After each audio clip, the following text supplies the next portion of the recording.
Tom, in this new book, you dig into President Trump's finances for the last few decades. As somebody who covers this is massively concerning.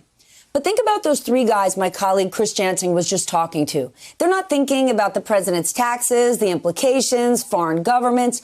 Why should they care about what you found? Because, Stephanie, it goes to the very heart of democracy in the US or anywhere else.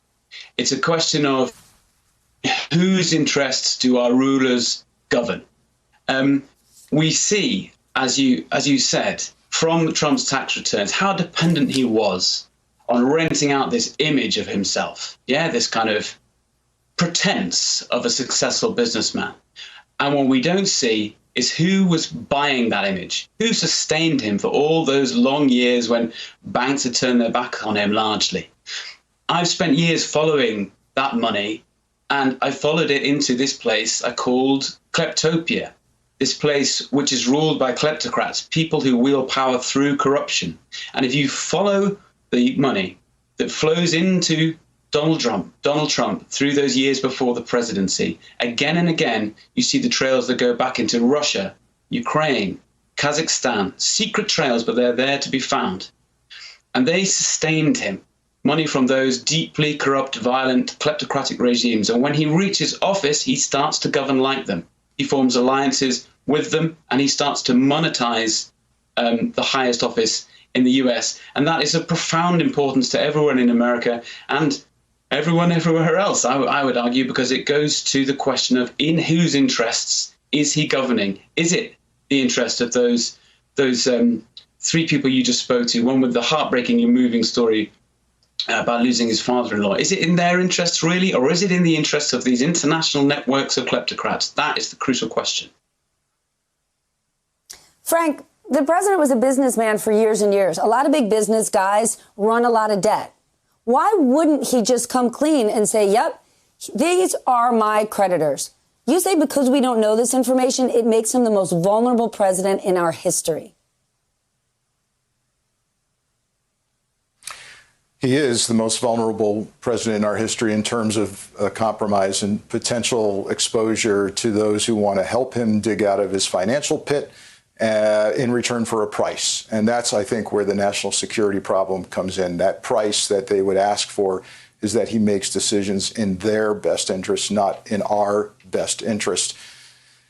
There's also another layer to this, which is that when you're this entangled with Russia and the former Soviet bloc, you're going to run smack into organized crime figures. In fact, in my work in counterintelligence in the FBI, we often couldn't tell the difference between ex-Russian intelligence officers and current Russian organized crime figures.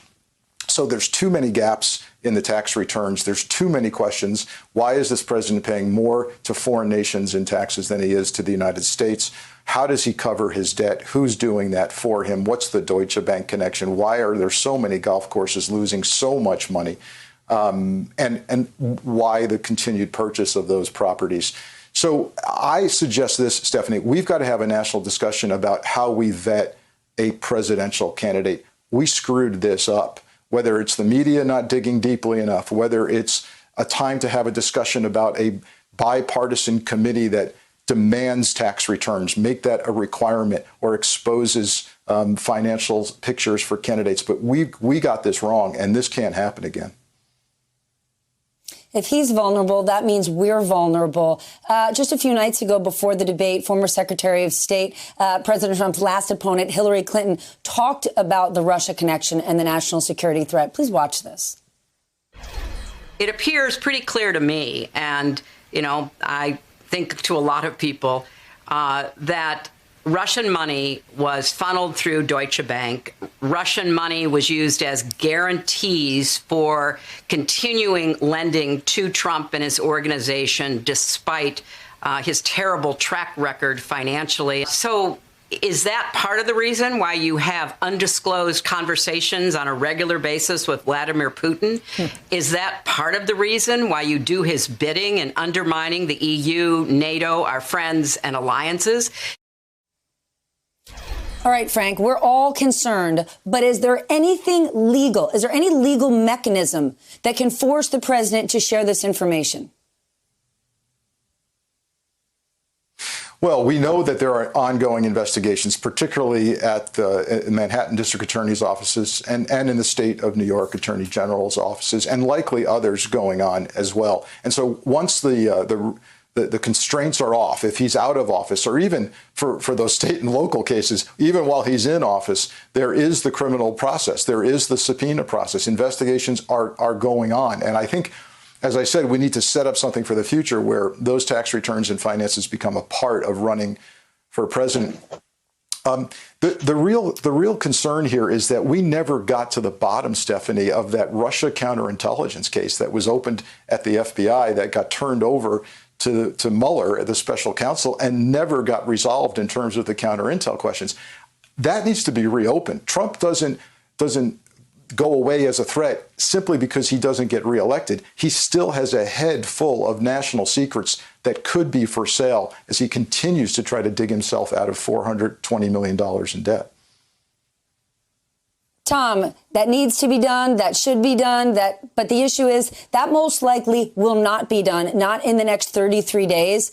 And if the president is reelected, how concerned should the American people be about his relationships with leaders like Vladimir Putin, Kim Jong-un? Profoundly concerned, and I think Frank is absolutely right. But there's one crucial point to add to that, which is if you spent as much time as I have in the former Soviet Union and in West Africa and elsewhere, everybody understands there that the main purpose of elections is to preserve high office because it gives you immunity from prosecution. That is the purpose of holding high office in a fully flown kleptocracy, the kind of place where that Trump has relied on for so long. Now, we see him going into this election, as Frank says, facing all manner of potential criminal investigations stemming from his past business career, stemming from his current behavior in office.